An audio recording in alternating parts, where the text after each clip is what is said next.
তো গাইস চলেন আজকে আমি আপনাদের শিয়াল মামার বাড়ি থেকে ঘুরিয়ে নিয়ে আসি। আগে কখনো দেখছেন শিয়াল মামা গান করে কিংবা শিয়াল মামার আসলে গানের একটা টিম আছে? এইটা শিয়াল মামাদের নিজস্ব একটা ব্যান্ড।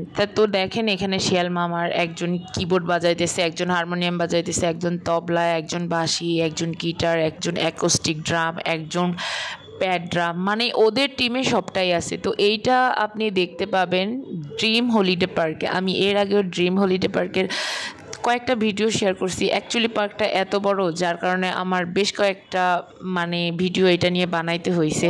তো আর এই জায়গাটা আমার খুবই ইউনিক লাগছিল। একজন হচ্ছে যাতাতে মশলা পেস্টেছে, আর এই জায়গাটা আরও বেশি ইউনিক লাগছিল। আর অন্যদিকে বিকালবেলা আমেনাদের স্কুলের সাংস্কৃতিক অনুষ্ঠানে আমেনা দলীয়ভাবে নাচ করছিল, যদিও সে একা একা নাচ করতে খুবই লজ্জা পাইতেছিল, এই জন্য তার একটা আপুর সাথে সে নাচ করছিল। আর এই জায়গাটা আমার অনেক ভালো লাগছে বলে আমি একটা ছোট্ট ক্লিপ নিয়েছিলাম। রাইট নাও এখন আমরা আসি বুলেট ট্রেনের মধ্যে।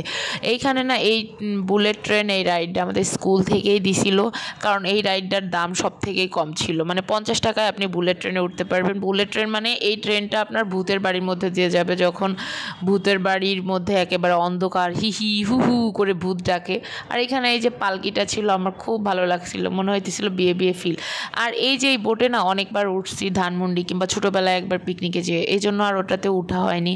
আর দুপুরে লাঞ্চের পরে আমি যখন খুবই টায়ার্ড ছিলাম তখন স্ন্যাপে ভিডিও অ্যাড করছি। আর এই দেখেন ভূতের নাক মুখ সব কিছু। আমরা এই ভূতের বাড়ির মধ্যে দিয়েই কিন্তু বুলেট ট্রেনে উঠছি, ভিতর দিয়েই। তো তারপরে আমরা যখন বিকালবেলা একেবারে সবাই পিকনিক স্পট থেকে বের হলাম, এই কাঁচপুর ব্রিজটা আমার দেখার অনেক শখ ছিল, যদি আমি ব্রিজের উপরে আসি তাই আমি এখানে একটা ক্লিপ অ্যাড করছিলাম। আর আমরা যখন সকালবেলা গেছিলাম গাজীপুর দিয়ে গেছিলাম, তো ওই জন্য আর কি এইখানে এই ব্রিজটা আমার ভালো লাগছিল বলে আমি একটা ক্লিপ অ্যাড করছিলাম। আর এইখানে দেখেন ব্যাঙের ছাতা, এটা আমার খুবই ভালো লাগছে। আর এইখানে না ভিকারুন্নেস আর মেয়েরাও হচ্ছে পিকনিকে আসছিল।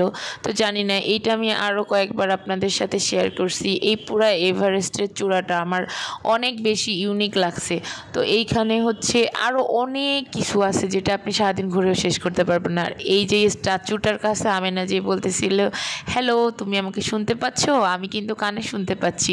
তো এই বিষয়টা আমার অনেক ভালো লাগছিল। আমেনা না একটু বেশি অ্যাক্টিভ যে কোনো কিছুতে, ওকে সবাই বলে আপনার মেয়ে না খুব চালাক তাই বলে। তো যাই হোক, আর এইখানে আমি একটা ছোট একটা রিলসের জন্য একটা ক্লিপ অ্যাড করছিলাম, বাট এটা অত ভালো হয়নি, আমার স্টুডেন্ট করে দিয়েছিল, অত প্রফেশনাল না। আমার না আসলে একটা ক্যামেরাম্যান ভিডিও ম্যান দরকার। তো আর আমরা যখনই হচ্ছে স্পটে পৌঁছাইছিলাম আমাদের রুম দিছিল সবাইদের, তো আমি ওইখানে যে একটু ভাব নিতেছিলাম। আর এখানে আমাদের একটা স্টুডেন্টকে ভিডিও করে দিচ্ছিলাম। তো এই ছিল আমার আজকের ভিডিও। ভালো লাগলে লাইক কমেন্ট শেয়ার করবেন। আল্লাহ হাফেজ।